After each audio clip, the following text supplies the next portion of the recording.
So welcome everyone. I'm glad that you're all here. I'm going to read for you the land and labor acknowledgement that Clackamas Community College has. So let's see. All right. Well, we acknowledge that the Clackamas Community College campuses reside on the traditional homelands of the Clackamas, Cascades, and Tumwater bands of the Chinooks, as well as the Tualatin and Pudding River bands of Kalapuya and the Northern Molalla people. They lived and prospered by maintaining strong cultural ties to the lands and through wise management of resources. As signers of the Willamette Treaty of 1855, they were removed from their homelands to the Grand Ronde Indian Reservation, where they became members of the Confederated Tribes of Grand Ronde. Please join us in taking this opportunity to thank and honor the original caretakers of this land, their lives, their descendants that live on as tribal members today, still carrying on the traditions and cultures of their ancestors.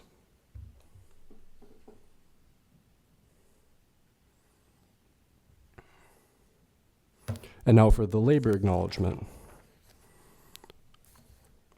We acknowledge that the foundation and wealth of the United States was built upon the forced labor of enslaved African people, involuntary and trafficked indigenous labor, and the often exploited labor of immigrant, domestic, and farm workers. Their vital contributions and resilience in spite of violence, terror tactics, and bloodshed are integral to understanding our nation's past, present, and hope of what's to come. The prosperity many enjoy today is rooted in centuries of labor extracted under conditions of injustice, inequality, and ongoing systemic oppression. Acknowledging this truth is a step towards honoring those who were denied justice and towards creating a future that is more equitable, inclusive, and humane. And I recognize that the people this acknowledgement was written about did not have the ability or the opportunity to withhold their labor to cause systemic and political change to better their lives, but I do. That's why I would like to bring up your attention to the nationwide Ice Out strike regarding ice that is happening today, same time as this event. I cannot tell you what to do, but I'll let you know that I'm enraged with the choices that this federal government is making. I'm not okay with business as usual, and that's why I cannot continue to engage with this event today. After I introduce President Cook, I will be leaving. I know that by saying this, I might be placing a target on my back, but hear me clearly. I will not stand down. I beg you to consider what this means for each and every one of you, and what it means for the people around you. And that is all that I will say. So now,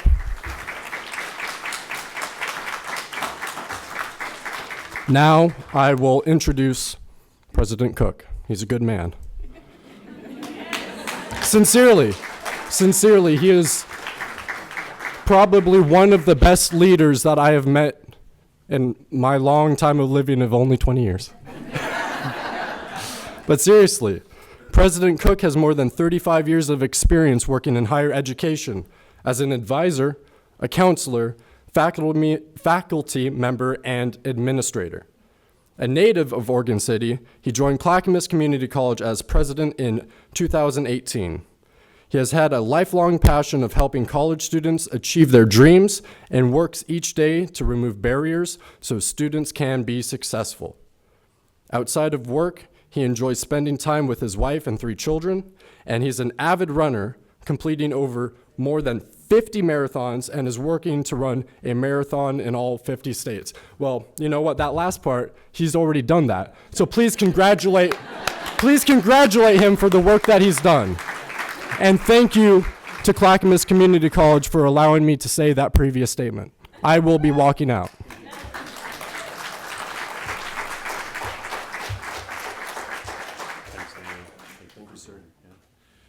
Can we give it up for Daniel, one of our fantastic student leaders?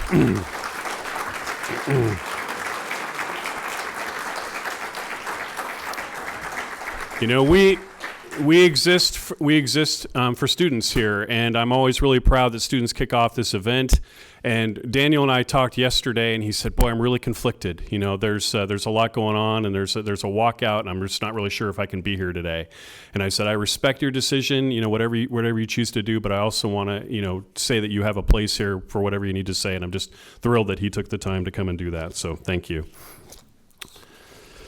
Well, with that, I want to thank all of you for being here.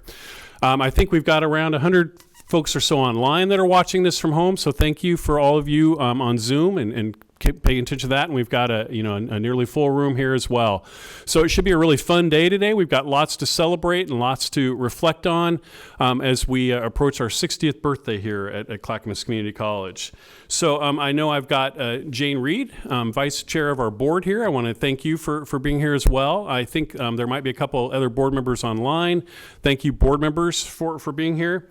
And we've got several elected officials in the room today. Could I have you stand if you're an elected official so we can recognize you and thank you for being here today too?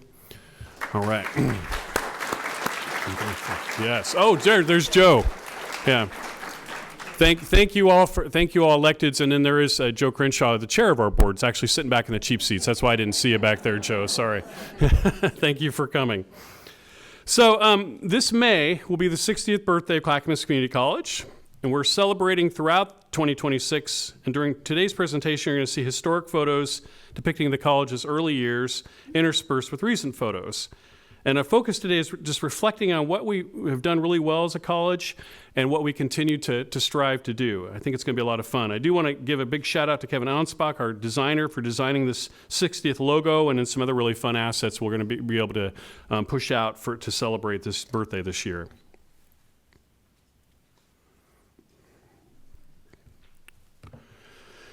So on May 24th, 1966, 62% of the people in the county of eligible voters voted to form the CCC district.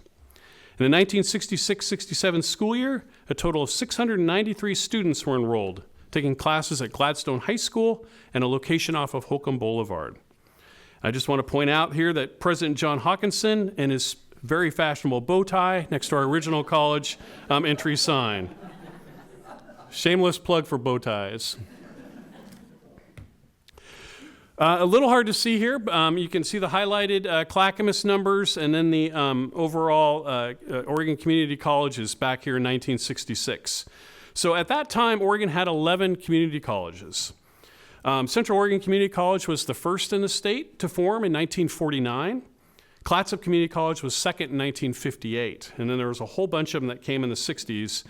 Clackamas, Mount Hood, and Lynn Benton were all founded in 66, so we're numbers 9 through 11. And if you're looking at that, the number there, that 62 number, unduplicated head count on the end, that's the translation from that 693 head count students we had. So that was equivalent of 62 full-time students. Most of them took vocational, career, and technical programs that first year. That was really how we got our start. We had some transfer programs, but quite a bit of a career and technical, and a lot of that, again, taking place at Gladstone High School. And our current entry sign being placed just a few years ago. And now, where there were 11 in 66, now there are 17 community colleges in Oregon. We have 21,672 students this last year, offering 5,812 sections during the 2024-25 academic year, with campuses in Oregon City, Milwaukee, and Wilsonville, and then online. We also offered a number of 934 professional workshops, and small business development, and community education offerings. What you're seeing on this, since you probably can't see the numbers really well, just explain this. This is historic enrollment on the left side from 1967 through 1972. The red bars are the head count, the number of students actually that were here. The blue bars are the equivalent of full-time equivalencies. And then on the right side, you'll see the numbers 2020 through 2024. So this really shows that pretty much since the beginning, the majority of our students have been part-time. But by far, I think today it's something like 72, 73% of our students are part-time. And I like to remind people that's not always by choice. Many of our students are parents, many of them are working, They're trying to get degrees, and they're often taking just a class or two at a time as they navigate that, which causes some unique challenges for us as we try to offer all the services that we can for them. Currently, we are the second largest college in the state by head count, and we're the fifth largest for community college in full-time enrollment. And over the last 30 years or so, if you take all of our growth, we've averaged about 3% growth per year in FTE. And this is a question people ask. So what did tuition cost back when we started? Well, the real answer is you don't want to know. So 1966, tuition was $302 per year, translated to $2,950 in today's dollars. 2026, tuition is $5,535 per year, 53% more than it was adjusted in 1966 dollars. There's a lot of reasons for this. This is probably a whole other presentation that you might want to come to later about why this is. I will say, because I know we have some legislators and others here, back when community college started, 65% of our funding was covered by the state. Today it's closer to 40%, and that has been part of the challenge. And then there's a number of other costs like PERS and some other impacts that have caused this to be more and more expensive. The real message, though, and the real takeaway is it's getting more and more difficult to make college affordable for students. And as we continue to strive to do that, it's an important part of what we do, but it's an interesting graphic there to see what it initially cost and what it is now. So that 21,000 students that we have, full-time equivalency is about 5,700 last year. We're getting closer to 6,000 full-time equivalent. 37% of our students are students of color. As I mentioned, many of our students are part-time, so only 15% of our students attend full-time. And we have a 34%, almost a third of our students are taking community ed classes.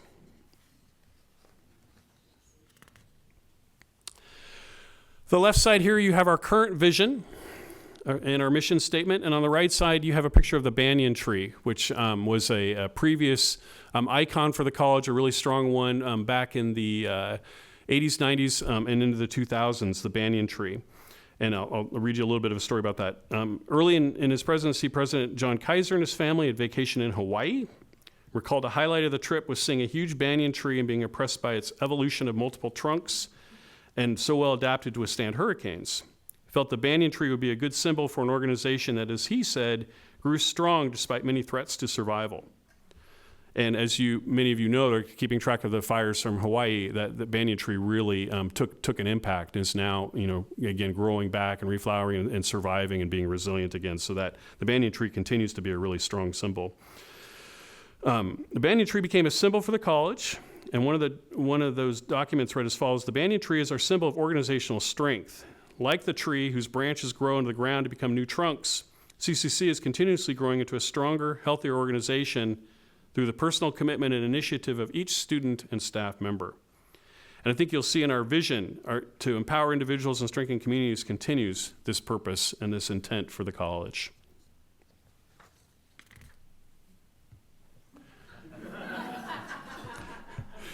Our first computer. Gosh, how they've grown. Yeah, you can see it just having to, to even get that thing in there, and then everyone standing around gawking at it. Pretty cool picture. Dr. Kaiser said in 1974, CCC purchased its first computer system to support administrative and academic operations. This marked the beginning of the college's transition from fully manual, paper-based systems to digital record keeping and data processing. At that time, the computer was used for student records, scheduling, registration, and institutional reporting. It was a significant modernization step for a still young college that had previously relied on handwritten ledgers, typewriters, and filing systems. From the beginning, our primary purpose has been to offer high-quality education that is accessible to all Clackamas County individuals. This is our first graduating class. Back in 1969, 70 students. And our first graduate was named Naomi Burke. I'm assuming that's because of her last name, but that was the name of our very first graduate, Naomi. Since then, cumulatively, Clackamas Community College has graduated more than 23,831 graduates. awarding more than 29,851 degrees and certificates over its 60 years. That's kind of cool. Let's celebrate that. Yeah.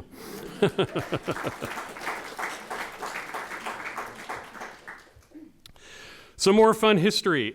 So on the right side, you'll see here some of our very first programs. This is literally from a flyer from fall term of 1967. We were offering courses in business ed, history, social sciences, language arts, science, math, automotive.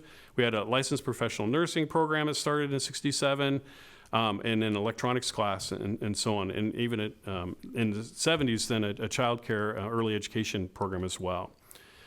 Compare that today, where we've got more than 150 degrees and certificates that we offer. I just listed just a handful of some of the more popular ones, or ones that folks get signed up and ask about here quite a bit.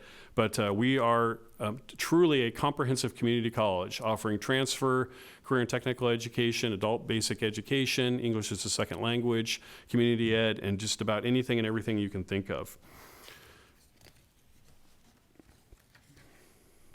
So jumping in a little bit. One of the really, I think, exciting things that we do is support apprenticeship programs here at the college. Apprenticeships, if you don't know, and I think many of you do, but they're a great model to earn a living wage while learning skills toward becoming a licensed professional. We currently have 12 programs, and we serve more than 1,600 students annually to become apprentices. We recently received approval through BOLI, the Bureau of Labor and Industry, for a pre-apprenticeship program called the Clackamas Youth Trades Initiative. It's a partnership with Youth Trades Initiative, launched in 2025 by the Oregon City School District. I know we've got reps from the Oregon City School District here. Thank you for that. It's a groundbreaking, first of its kind in Clackamas County, designed to bridge the gap between high school and in-demand, high-wage skilled trade careers. And in partnership with industry leaders such as Area 1 plumbers and pipe fitters, Local 290, the initiative provides students with hands-on pre-apprenticeship training, certification, applied coursework such as metal classes at CASE, and the development of professional portfolios that support direct entry into apprenticeship applications. And this program addresses regional workforce shortages while creating clear, debt-free pathways to high-wage, high-benefit careers for students, aligning with broader workforce efforts like our C-Tech Youth Services, which offers career training and paid internships for youth ages 14 and 24 through Clackamas County. Great job on the apprenticeship work. Also, BOLI and CCC have approved a new apprenticeship program, Child Care Development Specialists, created in partnership with the Mid-Willamette Valley Community Action Agency. The program received final approval in summer, and to date, 64 students have participated in this program, and 9 have graduated from it. So thank you, all of you who work on our apprenticeship programs, and our friends from Oregon City School District and our industry partners that made this work.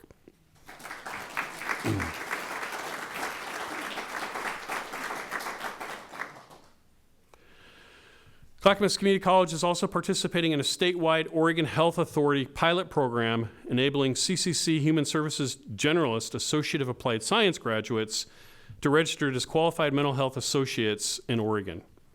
Traditionally, QMHAR registration in Oregon has required a bachelor's degree or 3 years of education and experience in behavioral health or related field.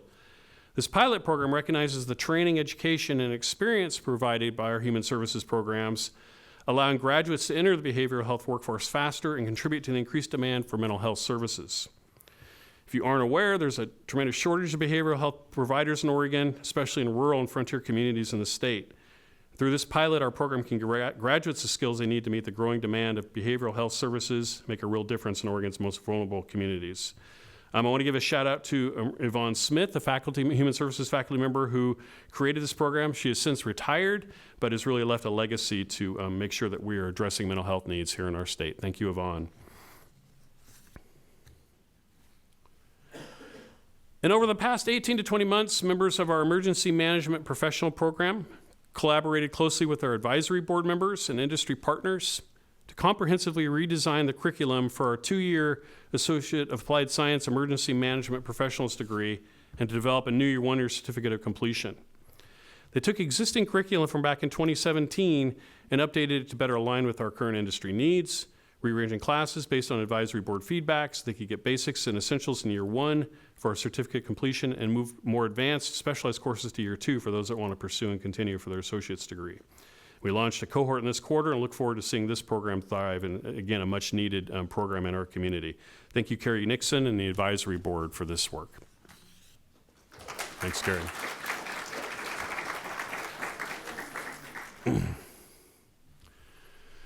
Additionally, the college has restructured our geographic information, or our GIS program, increasing credits and aligning the coursework with the needs of our industry partners, growing interest in this program substantially. These changes allow the GIS program to better align with our other CC programs and with the workforce. Within CCC, there are 3 engineering programs that now require Intro to GIS, and outside of CCC, changing these credits improve the transferability to 4-year institutions.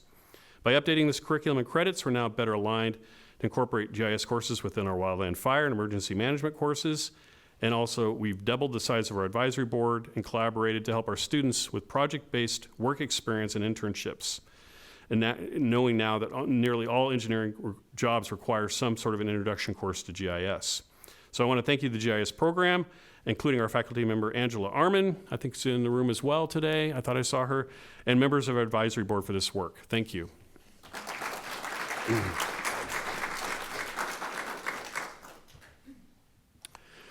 And our student newspaper, known as the Clackamas Print, has been in existence since 1966. Reporting on issues of local and national interest for as long as CCC has existed. Journalism, as we all know, has changed quite a lot over the years. Currently, our students write articles, capture digital images, run a website, produce slideshows, podcasts for the Clackamas Print. If you want to do a deep dive and go back into, there are digitized issues back from 76 through 2011 through the Historic Oregon Newspapers Archive at the University of Oregon. I'll just say it's quite a journey. There was quite a bit of interesting stories that happened in this college over the years. So if you've got some time in your hands, go down that rabbit hole. Clackamas Print had its first student intern at the Oregonian in 2025. And last year, our student journalists won more than 20 awards for writing, photography, and multimedia work, including a first place award for the best website among Northwest community colleges.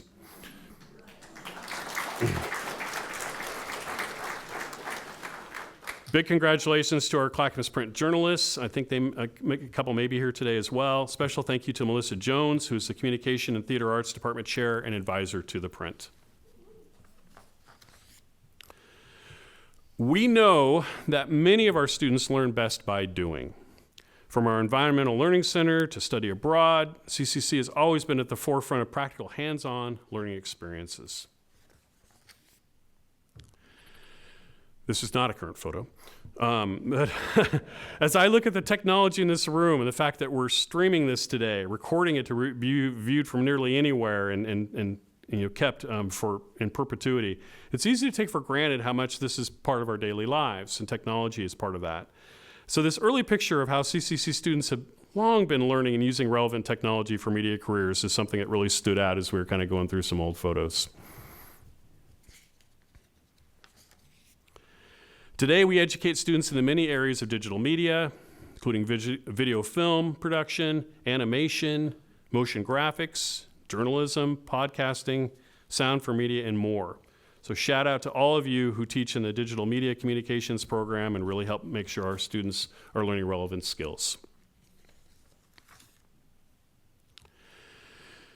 And the CCC Les Deosis Makerspace, is a hands-on workshop where anyone in our community can learn, build, and create. Located in the Holden Industrial Technology Center, it's open to students and community members who want to bring their ideas to life. After a short training, you can use a wide range of tools from woodworking machines and sewing equipment to 3D printers, laser cutters, high-tech manufacturing tools like CNC mills, plasma cutters. Space includes areas for construction, metalwork, welding, electronics, and more. The Makerspace is named after the late Les Deosis, entrepreneur and founder of Benchmade Knives, located here in Oregon City. Les Deosis started his business by designing and building knives in his garage. Benchmade knives are now coveted around the world, and this makerspace provides opportunities for similar entrepreneurs with exploration, skill building, and business development.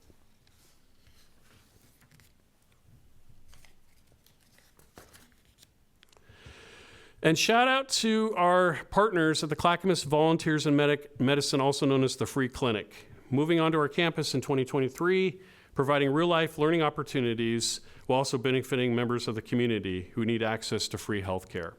So all of the doctors and nurses and medical professionals at the clinic volunteer their time, so it's literally free for members of the community to go there. It's not just for Clackamas Community College.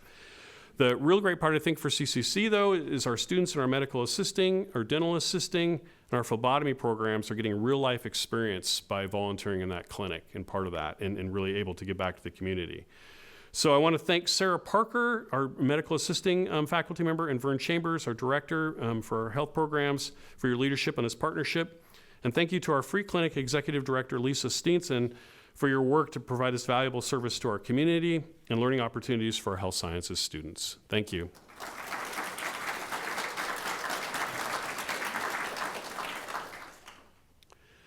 And we know many high school students get their first exposure to CCC through summer camps, allowing them to earn credit while learning about potential careers. Last summer, more than 150 future Cougar students earned 245 college credits. You've got some of these listed up here: medical assisting, music and film, horticulture, makerspace, green buildings, CNC machining, renewable energy. So I want to thank our Education and Partnerships Office and all the faculty who worked to make this program a success. It's kind of a lot of fun in the summer to see all those students here.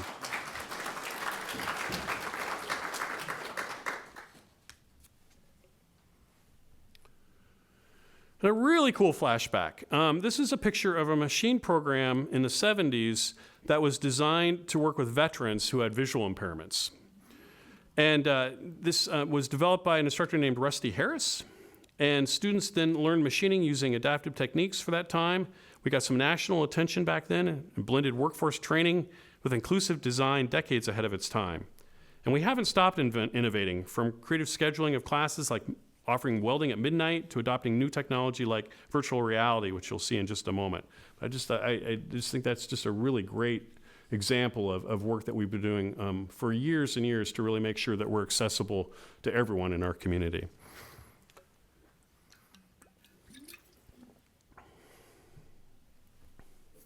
Throughout our 60-year history, CCC has been a vital contributor to our local workforce.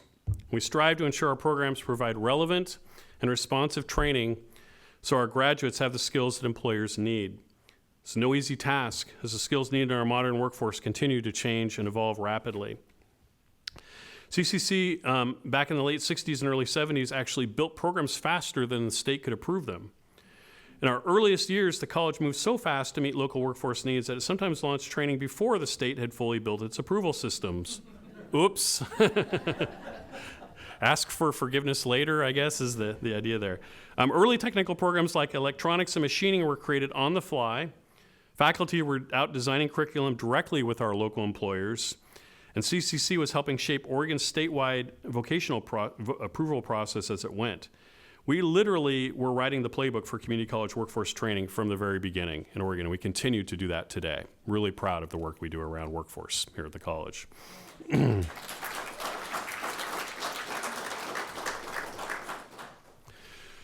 Here's a great example. Our LPN, our Licensed Practical Nurse program, started in '66 in Claremont Hall, our oldest building where horticulture and the free clinic are currently located.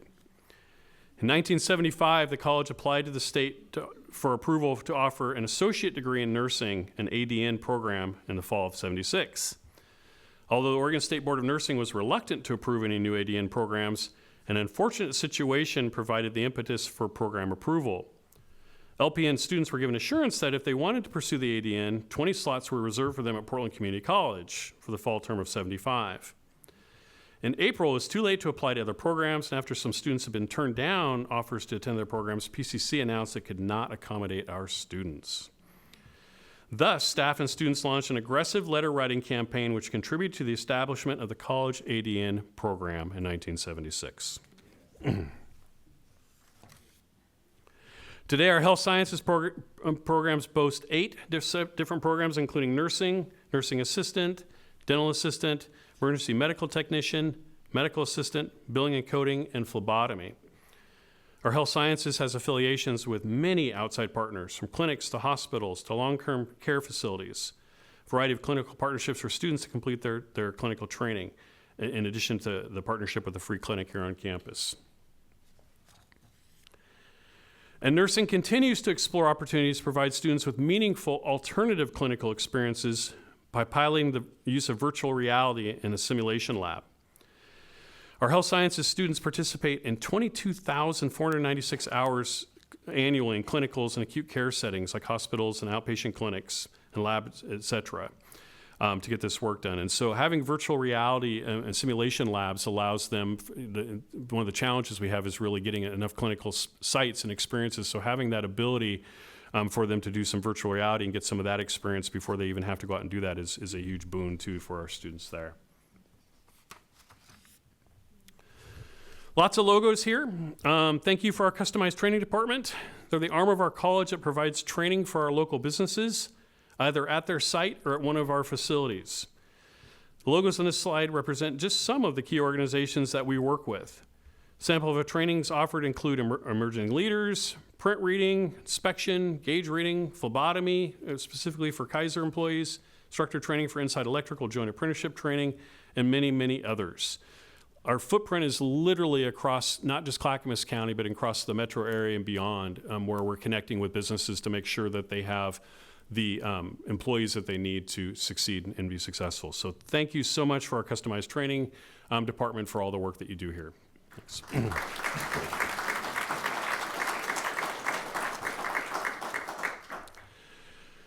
And our Clackamas Small Business Development Center plays a vital role in local economic development through its advising, training, and specialized services, including support for Spanish-speaking and veteran-owned businesses. The center provides contractor certification training, helping to serve and strengthen Oregon's housing workforce. The SBDC was honored with the 2025 Small Business Development Center Excellence and Innovation Award for Small Business Administration Region 10. U.S. Small Business Administration announced the award as part of the National Small Business Week and recognized SBDC's outstanding performance and impact on small businesses across the region. Led by Director Rob Campbell, the Clackamas SBDC exceeded its goals across multiple benchmarks last year, including $5.4 million in capital raised, 100% successful capital transactions, 148 jobs created, 80 new businesses started, and a 7 out of 5.0, I'm not sure how you did that. Somebody's cooking the books, maybe. 7 out of 5.0 client satisfaction rating. So I want to thank Rob Campbell and all the other folks at SBDC for all that outstanding work.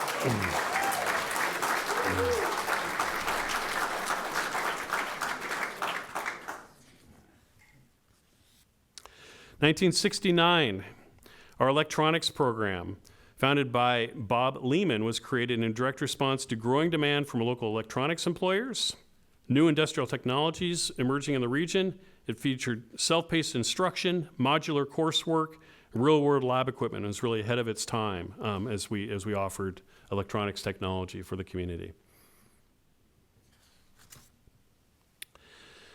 Transfer pathways have also been part of CCC's DNA from day one. CCC didn't add transfer later. It actually launched with it. That's kind of an important segue. The birth of many community colleges, there was kind of a bifurcation. Some community colleges started as solely transfer institutions. Some of them started as solely CTE. Clackamas was one of the ones that started from the very beginning with a comprehensive approach, using CTE and transfer at the same time. And I think that's really important part as we continue that work today. While others kind of merged later, this is just who we are.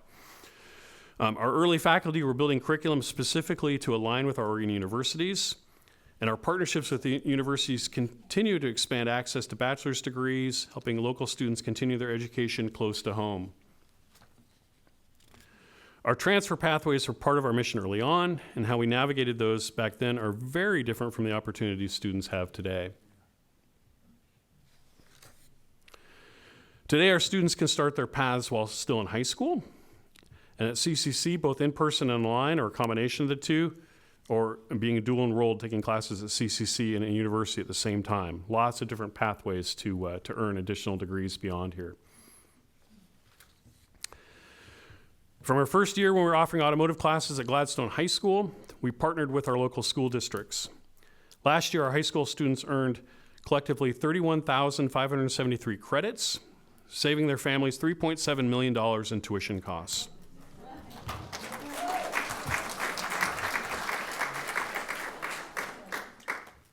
I think equally or more importantly, these students that take even one dual credit class in high school are far more likely to graduate high school and go on to earn a higher education credential. Currently, high school students make up 19.58% of CCC's full-time equivalent enrollment. So almost 1 in 5 of our students are high school students now. I want to thank everyone in the High School Partnerships Program for the work that you do to make that work, because those are agreements with all of our different districts. In the 1970s, before online articulation agreements, CCC faculty actually personally negotiated transferability with the faculty at the universities to make sure that our students could transfer. There's stories of them driving course outlines to the university and really working and making sure that those could get approved. Rewriting curriculum on the fly when university expectations changed and the rest. We know transfer process can be stressful as students work to navigate requirements of CCC and their transfer school. And these admission and articulation agreements that we've set up over the years ensure students take the appropriate coursework and transfer seamlessly.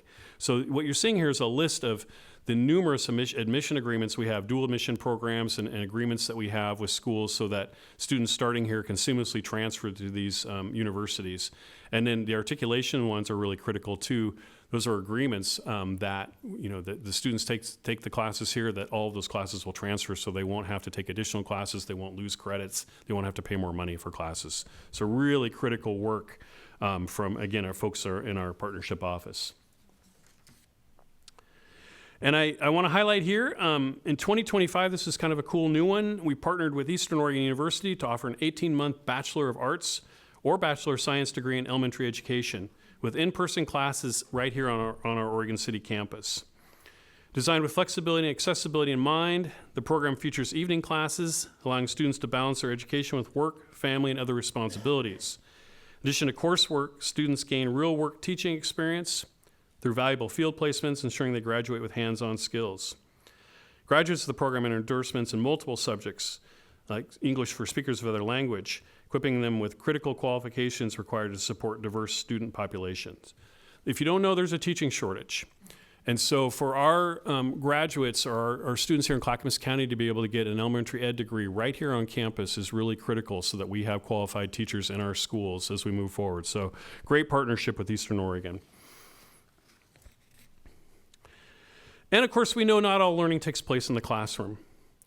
Our mission to provide equitable education has its roots in our history as well, offering high-quality student activities such as clubs, theater and music performances, and athletic events, providing supports like scholarships, wraparound services, bilingual programs, and basic needs support reflect a commitment to removing barriers for all of our students. How many of you know CCC once had a football team? From 1971 to 1977. We dropped it in 1978 when a committee cited the cost of the program at $30,000 at the time was just too much.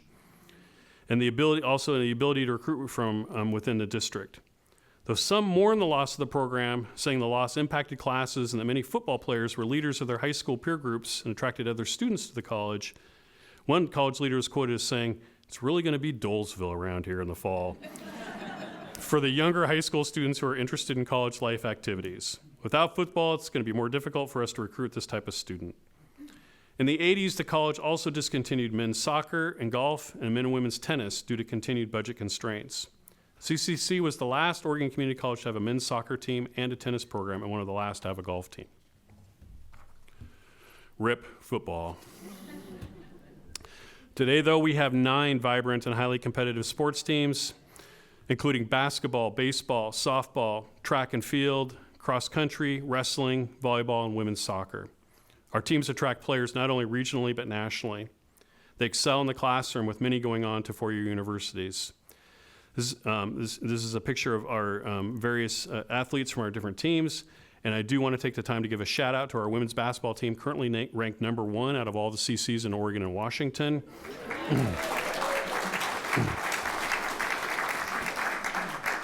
And he hates when I do this, but our coach is right here in the room, Jim Martineau. So you'd be wise to catch one of their games here over the next month. They're a lot of fun to watch. And I would just say, for the record, it's certainly not Dolesville around here.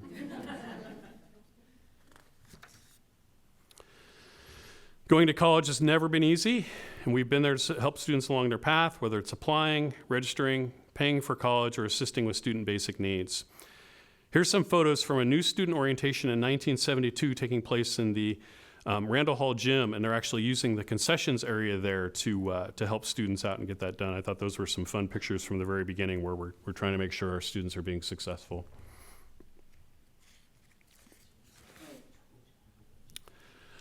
Our faculty and staff in adult basic skills perform heroic work every day. These are our programs in English speakers of other languages, our ESOL, our general education development, our GED, Spanish GED, and adult high school diploma programs, meeting community needs and helping learners skill up, and thereby bolstering economic outcomes. Last year, we had more than 1,300 students enrolled in our adult basic skills programs. 700 in our English for speakers of other languages, 300 GED, and 300 Spanish GED students. 109 students earned their GED, 50 received their adult high school diploma, and 90 transitioned to college classes. In ESOL alone, we had more than 20 different primary language represented. Top languages in these programs is Spanish, Ukrainian, and Russian. Thank you for all of that work, adult basic skills staff and faculty.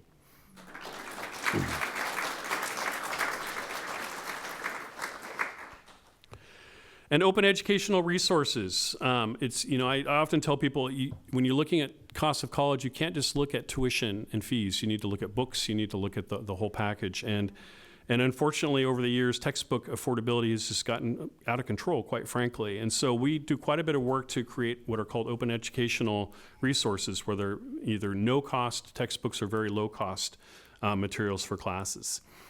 So the total textbook affordability program we have here, estimated savings collectively through fall of 25 in over $5,797,000 for students through the use of OER texts that we're saving them directly. And in the number of course sections using OER this last year, in summer we had 310 courses, in the fall we had 910, winter nearly 700. So these are just the ones that report to us that they're doing it. We know many faculty just do it and don't necessarily even let us know. We also instituted a new course type during 24 and 25 called the no-cost text or NCT course type. This is in addition to the existing low-cost text or LCT course type.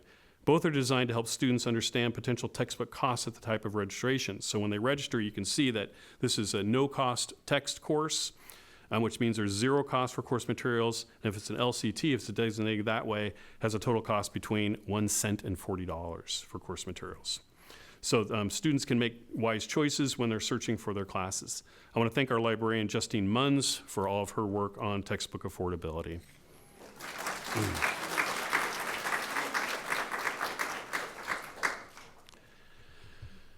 Today's students need help with tutoring and many other supports to complete their goals. Fortunately, CCC has a dedicated group known as the Coordinated Student Resource Team. This group of CCC employees with expertise in campus resources review and triage student resource requests submitted by students seeking additional financial and basic needs support. They meet weekly and are made up of people who represent various funding resources across our campus, including our Associated Student Government, our Benefits Navigator, Career Pathways, GED Wraparound, Financial Aid, Foundation, our First Generation Grant, Pathways to Opportunity, STEP Program, Veterans, and the Workforce programs. Last year, our CRST developed a one-page form to remove barriers for students to access supports, and our data show a significant increase in requests from fall to fall of the year. We had a 36.6% increase from 2023 to 2024, and that pretty much doubled from fall 24 to 2025. And spoiler alert, it continues to grow. And there's such a large need for basic needs support for our students and all those things. So thank you for the CRST in the room, our coordinated student resource team. Tough work, but directly results in our students being able to persist and succeed at CCC. I know several of you are here online or in the room, so thank you.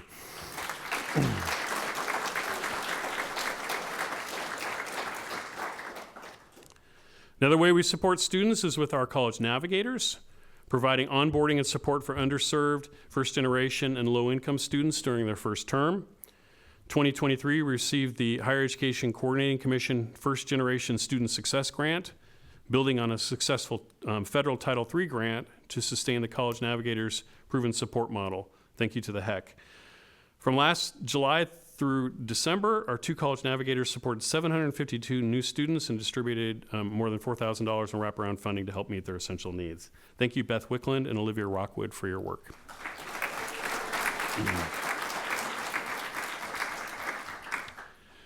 Additionally, in 2024 and 25, CCC food pantries, of which we have one on each of our campuses, fed over 40,000 people, distributed more than 128,000 pounds of food, a 95% increase over the previous year. Free food is available to take home from each one of our 3 campuses. Each free food pantry is stocked with dry goods, meat, produce, and other refrigerated and frozen items, as well as hygiene products. FYI, the Associated Student Government and CCC Foundation are currently running a campaign to raise money for the Cougar Cave pantries. There's a QR code on this slide. If you feel inclined to support, please see the information here or grab a donation form by the door. We've been supporting the whole student and their needs easily for 50 years or more. One of CCC's earliest wraparound support partnerships for student parents was childcare. This is a picture of one of our first childcare programs, and it didn't start here on campus. Our childcare program initially operated for years in the basement of the First Baptist Church, starting in 1976, before being moved to campus. It was staffed through early nonprofit partnerships and later moved on, and it was eventually operated by the Mount Hood Campfire Program. Later then the YMCA took over, and currently Clackamas Kids is the sponsor for our childcare. So long history of providing that here at the college. And you may have heard, I spent my vacation last summer running to all 17 Oregon community colleges to raise awareness and funds for basic needs support. I want to thank you all who donated and supported this run. To date, we've raised nearly $180,000 statewide and amplified the issue of basic needs. Big thanks to my wife, Patty Cook, who drove our support van for more than 5,000 miles and coordinated the logistics of this feat. I really couldn't have done it without you. And how times have changed. How we gather and use data is remarkably different than it was in the early years. We've launched now our Data Den, CCC's new interactive business intelligence platform. The system supports data-informed decision-making, including providing disaggregated data for academic programs in our service areas. This new tool allows employees self-service access, increasing transparency and improving our ability to understand student needs, identify equity gaps, and respond quickly to emerging needs. I think Ashley's here in the room too. I want to thank Ashley for your work on that and the rest of the AIR team. Yes, thank you. And just about every presentation I give, I make this comment that community is quite literally our middle name here at Clackamas Community College. And that has also been true long before I was here, from the very beginning. From K-12 school districts and universities to businesses, legislators, workforce boards, nonprofits, industry partners, CCC would not exist without the community support partnerships that we have. Back in 1972, there was a program launched called the Community Schools Across the County, partners with our local cities, school districts, and community groups.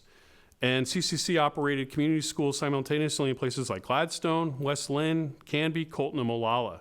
And these weren't just extension classes, they were full local education hubs offering adult ed, community classes, workforce training, and other programming. This model positioned us as a county-wide institution, not just an Oregon City campus. It was one of Oregon's most aggressive early experiments in decentralized access and community-rooted education. And while today we may not have physical campuses in all of those cities, we have robust online classes along with CTE articulations throughout Clackamas County. Clackamas County spans over 1,879 miles. We have one of the largest service areas for any community college in the state. And with all these different options, and we continue to work and strive to provide quality education for every single student in Clackamas County, not just the ones here in Oregon City and Milwaukee and Wilsonville. Some of these points here, we continue to look ways to extend this reach. And I want to again call back our health sciences program.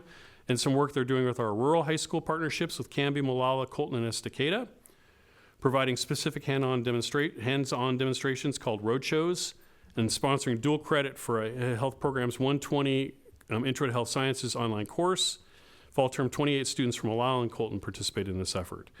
And as I said, we continue to find other ways for CTE access for students in our rural schools to have access to everything that we offer. And this is kind of a neat new partnership with the Oregon Youth Authority. It's working with our customized training department. If you aren't familiar with them, the Oregon Youth Authority is Oregon's state agency for the juvenile justice system, responsible for the care, supervision, and rehabilitation of youth who have committed crimes, providing treatment, education, and guidance through facilities like correctional and transitional centers, along with parole and foster care programs, aiming to reduce crime and foster productive crime-free lives. The Oregon Youth Authority offers classes at their Camp River Bend Youth Transitional Facility, and our customized training program is collaborating with the Wildland Fire Program to provide academic credit for their in-house training program, which prepares students to become wildland firefighters upon release. This program allows students to transition to CCC, continue their training, and build toward a degree by applying the coursework they've already completed. Again, thank you to Julie Hugo and the customized training team for this work.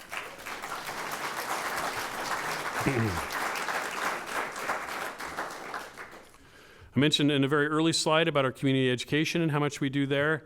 You'll see here that in 24-25, over 270 FTE were generated, over 12,000 students enrolled, over 659 different course selections. Anything from basic computer skills offered in English and Spanish to communication partnerships, popular classes like yoga, fitness, art classes, and Zumba. This picture is from a 1969 lapidary class. I'll admit I had to look up lapidary. If you don't know the answer to this, I was actually a little embarrassed, but it's the art of cutting, shaping, and polishing stones, minerals, and gems we offered. So, always learning. Community education was a CCC staple when we first formed. By the fall of '72, 6 school districts were participating in community ed with the college. By '77, we had partnerships with all school districts in our district, and both credit and non-credit classes were offered in over 100 different locations. This is a wallpapering class back in 1974. In case you were wanting to do that, I don't believe we still offer that. Okay. But if you're interested, you can look. Fiscal management, grants, and bond passage demonstrate our commitment to CCC's long-term stability and being really important stewards of our public resources. Back when we started, there was a large community debate on where to locate the college. There were 5 sites in the running. And actually, that's another story for another time that was quite political, actually, to figure out and ultimately end up here. But what they did at that time, because the board and others could not resolve this, they pushed it out to the district voters to decide. And our Clackamas County voters chose this Oregon City site on February 13th, 1968. Then on May 13th of that same year, voters approved $5 million, our first operating levy, for campus construction by a margin of 591 votes. Those of you playing at home know that our last bond won by about 1,067 votes. So we've always been kind of, challenged to get that support, but thankfully our community continues to support what we do here. Not that you can see this really well, but this is a map of the campus from 1973. And you can see Claremont up in the upper right hand, our very first building where our horticulture is now. Barlow, McLaughlin, and Randall Halls in the middle that were built in 1970, and then the placement for the community center, which has now been expanded and renamed to the Wachino Welcome Center in 2021, kind of right there in the middle. What's also interesting is in the lower left corner there, literally right off 213. Molalla is a ceramic slab that we had. I'm not sure exactly where that would have been, but that's showing up on that map. And then up where our childhood education center now is where we had a facilities a barn, and we did a lot of our facilities work out of that area too. Today we have 3 campuses in Oregon City, Harmony, or Milwaukee, and Wilsonville, totaling over 200 acres. more than 27 buildings, and 775,000 square feet of building space. The passage of our bond in 2024, we're adding that square footage modestly while making improvements to our infrastructure and our learning spaces. CCC was literally built by the support of the community and the passage of bonds to create our campuses. This photo is a bond issue from our first election in 1968. Thanks to the support of the community, we continue to improve the educational offerings. In 2024, the community passed a $121 million bond, allowing us to preserve aging assets in our infrastructure, preparing our students for success by modernizing our teaching and learning spaces, and enhancing our connections with our partners in our community. This is actually a picture of that first bond when they issued those on paper that we still have here at the college. So next I'm going to share just a couple of the exciting projects we currently have underway as a result of that 2024 bond. Our Natural Resources Center of Excellence will be the new home for our horticulture, wildland fire, arboriculture, and our water environmental sciences program. This building is also an exciting partnership with the Clackamas County Oregon State University Extension Service, which will share the building with us.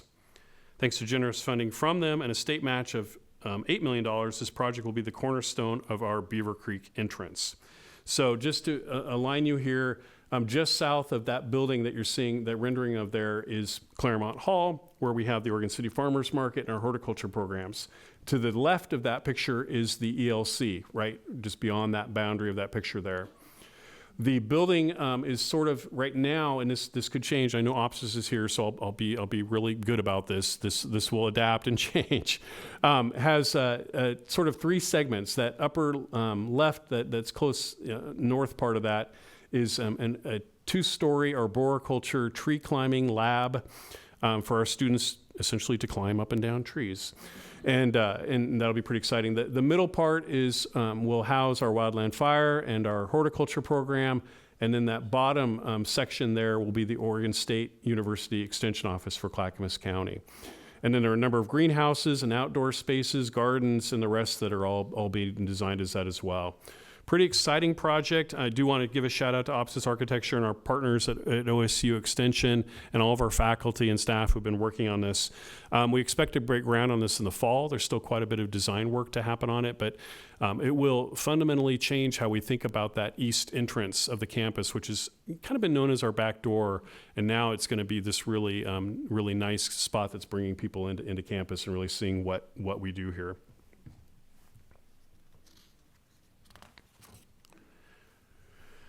And our athletics facility. Clackamas Community College is making progress on the major renovation of its outdoor athletic facilities because of the bond. The majority of these facilities are currently the same as they were back in the 1980s or before that. These comprehensive improvements to the college's baseball and softball fields, track and soccer facilities are designed to meet growing demand, improve access, and ensure modern standards for student athletes and spectators.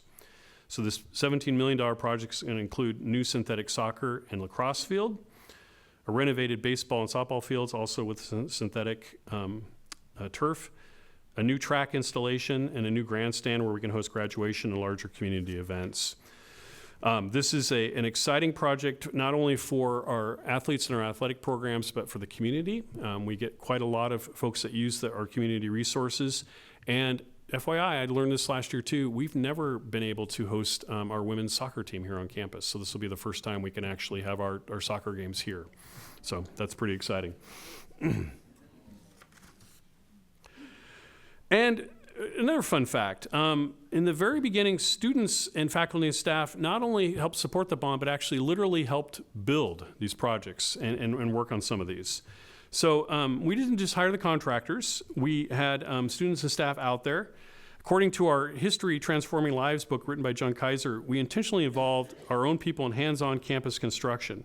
So students, especially those in technical and trades programs, were hired and assigned to help with concrete work, carpentry, framing, electrical, mechanical installation, general labor, site prep. And for many students, there was their first paid construction job in a form of real-world applied learning and direct experience working on that major project support. So I know Dale from Winnehaw is here. Dale, can we just hire all our students to start doing this work and get that done? See that thumbs up.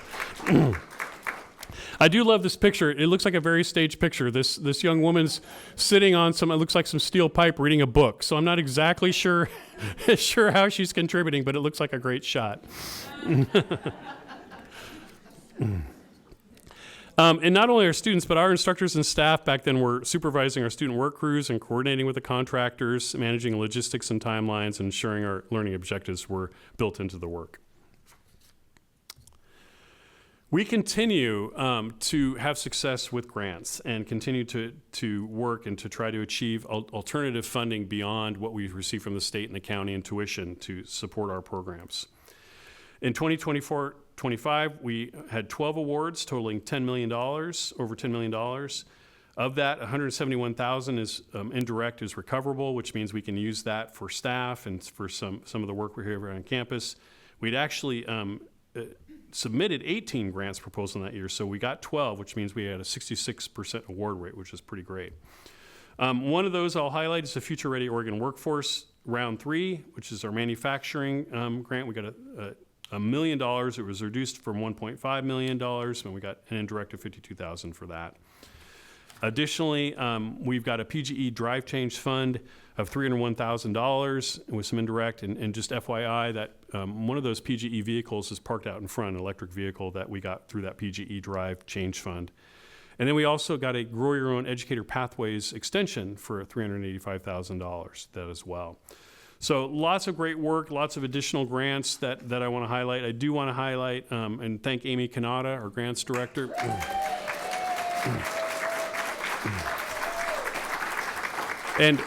And as Amy will tell you, she doesn't do this alone. Each of these grants requires quite a bit of staff time, and so all of the faculty and staff who support each of these grants and helps write and make sure that we're successful, thank you all as well.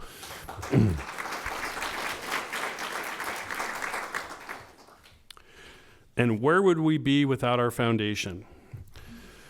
The foundation actually chartered almost as closely as the college did.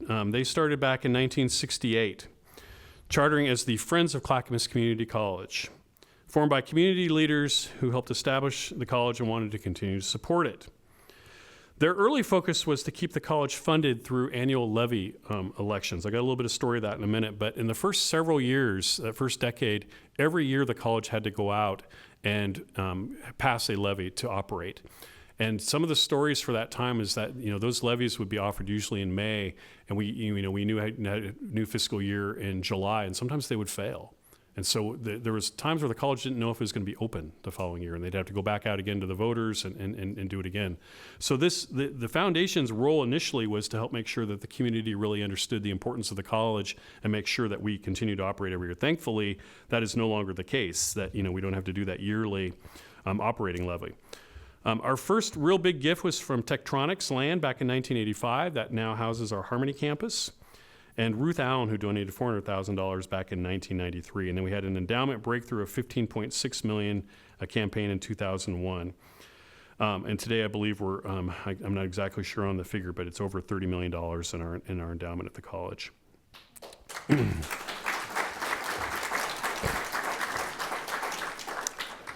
And I think it's important to note the foundation historically, after they changed and started shifting to philanthropy and scholarship support, was primarily focused on scholarship support and some faculty program support. This last year they gave out $1 million, over $1 million to 423 students, averaging $2,000 per student. And they established this basic needs endowment, recognizing the big needs that students have and wanting to find ways that we can support this work ongoing. So that now they're really, focused not just on scholarships and program support, but basic needs support as well. So I'm grateful to the foundation for all that work. They have their annual Rise Up event coming up this spring, so please watch out for that and provide an opportunity. I want to thank you all who support the foundation. I want to thank our foundation staff who's here today as well. Thank you for all of your work.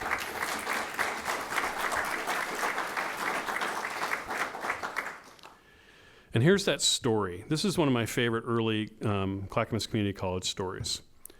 So, as I said, from the start, we had to be strong advocates. And in the first several years when we had to get this operating levy each year for the college to remain open.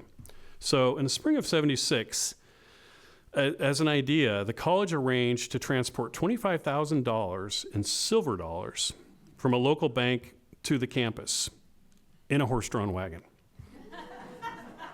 So picture, if you will, the vice president of operations and another staff member riding up Molalla Avenue in a wagon with $25,000 in silver. This wasn't like 1910. This was 1976. They distributed their silver dollars to staff in lieu of their monthly paychecks. So imagine what that would be like today. And as employees, they spent their silver dollars in town, demonstrating how the college's role in the local economy, the impacts that we had. So the quote here, former President John Hawkinson says, "I remember going into the new Danielson store with my pockets full of dollars soon after news of our campaign strategy had appeared in the papers. At the time when I figured the store would be really busy. I found most of the cashier's check desks were stacked with piles of silver dollars up to 10 or 12 inches high. Things like this were happening elsewhere in the county, and we succeeded in impressing people that we really were important to the local economy." So I love that story, and I'm still trying to figure out how we can get a stagecoach down to Salem.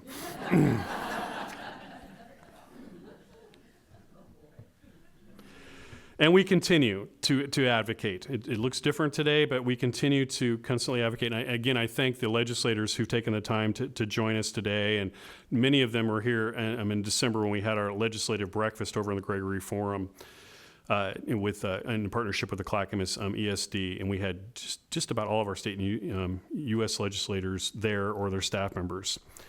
We have an upcoming Community College Lobby Day, February 18th, coming up just around the corner, where a number of us will be at the Capitol with our board members and students, urging legislators to continue to invest in community colleges. And be on the lookout for upcoming days of action, where we ask college community to contact their legislators. Usually it's an easy one-click campaign. There's an app for it with some pre-written messages, or you can add your own message. From the Oregon Community College Association. Take a few minutes to complete. They take a few minutes to complete, but have a large impact for our advocacy and making sure our voices are heard. We need to continually share our story. Over the course of the summer when I was running around the state, I was constantly reminding people that 52% of all higher ed students in Oregon are community college students, over 200,000. And we need to amplify that wherever we can and remind our neighbors, our legislators, our friends that we matter, that community colleges matter, and that we need that support. So, events like our Indigenous Peoples Day, our Nature Spy Days, our scholarship nights, bond information sessions, and community newsletters reflect CCC's role as the region's open door learning hub. One of the college's early endeavors to connect with the community was the creation of the Environmental Learning Center, sitting right here on the Oregon City campus. The idea of creating the ELC gained real momentum in 1973 when a group of students and faculty formed a committee. In 1974, the board granted $3,000 to fund the initial phase of the project, and then the Oregon National Guard donated $20,000 in volunteers and use of their equipment. Horticulture and water quality students volunteered time, and a local nursery donated $4,000 worth of plants. The site was formerly on the wastewater lagoons, parking lots, and roadway of the Smucker's Berry Processing Plant, which you can't see in this picture, but it's really just right up at the top, which actually is literally the first building on this campus, because we were a berry fields and a nursery, and then Smucker's made jam here on campus, and so their wastewater became our environmental learning center. What all these stats don't tell you is, I don't think all of this was done with permission. I think like many things in the early days, as you're hearing, sort of happened, and we get some benefits of that today as well, and you'll see some other pieces of this too. And so today the ELC is a draw from around the Portland metro region, from elementary school field trips to professional development workshops. Between, they're offering events for the community like stargazing, garden series, open houses, and cultural events. Thank you, Dr. Heidi Blackwell, for your leadership at the Environmental Learning Center. And the rest of your team. It's really a jewel of our campus. We also bring more prospective students to campus to get familiar with each of them and to learn more about our programs and supports we have in plan to help them succeed. Year-round, you can see tours happening on this campus. In 2024-25 alone, the admissions team toured with 2,000 guests. New this year, Admissions has partnered with our Health Sciences and Harmony Enrollment Services to offer monthly Harmony campus tours for the first time in our history. So thank you, Admissions team, for all the work that you do to bring in the community and show us our campus.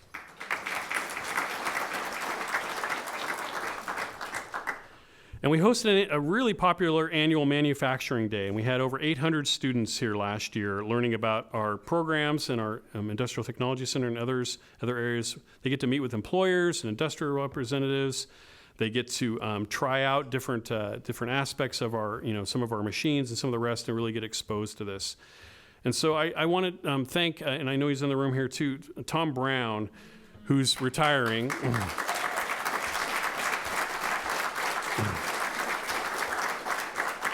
For his years of service and all of his work bringing these young students to campus for Manufacturing Day and our annual Industrial Technology Fair. Thank you, Tom. Recently, we held a first ever CCC Bond Fair in December, supporting minority and women-owned businesses, emerging subcontractors, and trade students. This is a free open event for small businesses and anyone interested in bond construction. Students were invited as well. They got an overview of our bond projects and our procurement process, including some resources for them. And then there was a panel discussion with our Winnaha group, Swinnerton, who's doing our natural resources building, and Tarquette, who's doing our athletic fields, talking about how this work happens. And so really exciting to see the college reaching out and trying to help local community, minority, women-owned businesses find ways in and how they can help work on our projects. So I want to thank Kelly Montgomery, Ron Prince, and Casey Layton for their work, and as well as Winnaha Group to make this happen.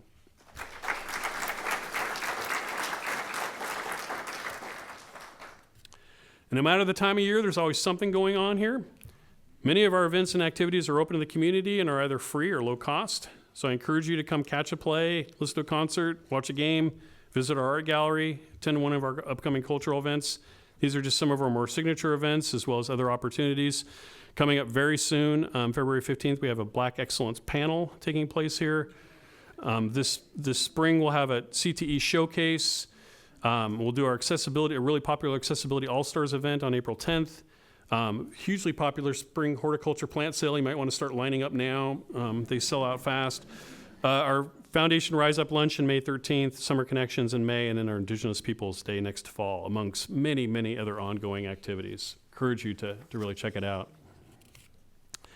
And then every once in a while, we're reminded of the work we do and the difference it makes in the lives of our students and our community. Just this week, I was reminded once again, our Harmony campus held a gratitude letter writing event, and this was just one of the letters that was shared with us. It said, when I heard about this event, I became really excited because I've been wanting for a long time to extend my gratitude for Clackamas Community College. And I don't only want to thank one person, but many. So many people have shaped and cultivated my experience here at this school. Over the years, I've had the honor of encountering so many individuals that have impacted my journey here at CCC. Despite the many mistakes I've made, and some very embarrassing, I've never felt judged or belittled. I've been surrounded by people who genuinely want to see me succeed by all means. I'd like to extend a special thank you to you, Jennifer Bone, who instilled a seal of hope in me that I hope to keep watering as I continue my education. I'd also like to thank Sabrina Ron, who's been a constant source of patience and kindness, understanding my difference. Lastly, I'd like to acknowledge the entire faculty, from administration to financial aid, counseling, and the Disability Resource Center. Each and every one of you has provided me the support to succeed. And one more thing, I'm sure you have heard the term, it takes a village to raise a child. Thank you. You guys have been my village.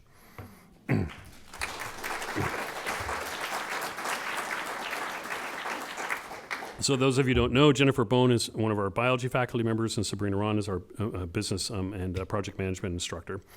These two instructors are an example of how many dedicated staff here are making differences in the lives of our students and positively impacting our workforce and our community.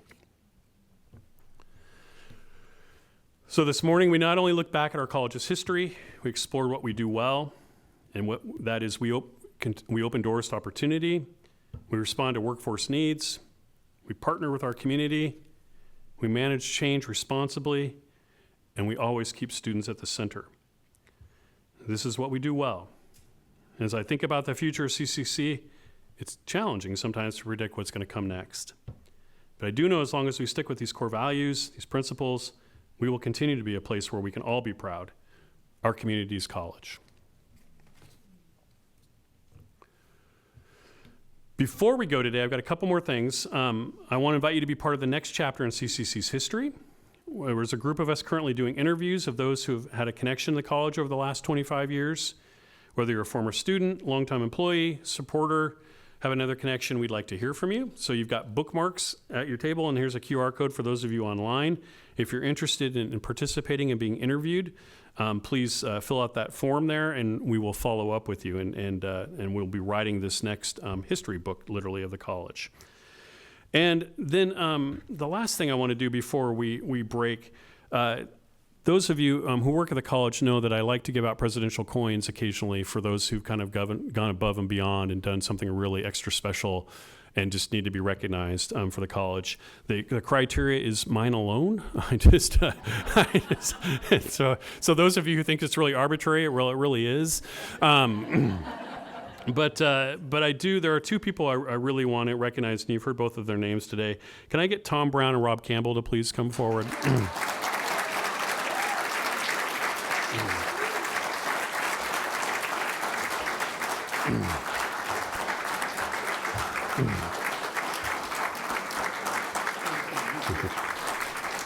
So as you heard, Rob with the Small Business Development Center has done just amazing things for this college for many, many years, and it's going to be a tough loss for us, but I know he will continue to be a part of what we do. And you also just heard that Tom Brown, we wouldn't have our manufacturing days and some of our other opportunities for students to really come on campus. So I just want to take the time to publicly thank you both and recognize you with the presidential coin.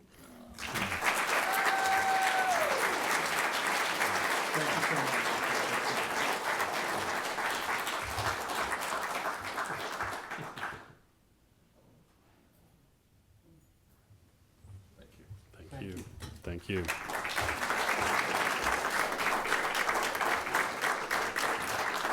And with that, I want to thank you all for coming today. Thank you for your support of Clackamas Community College. We literally couldn't do it without you.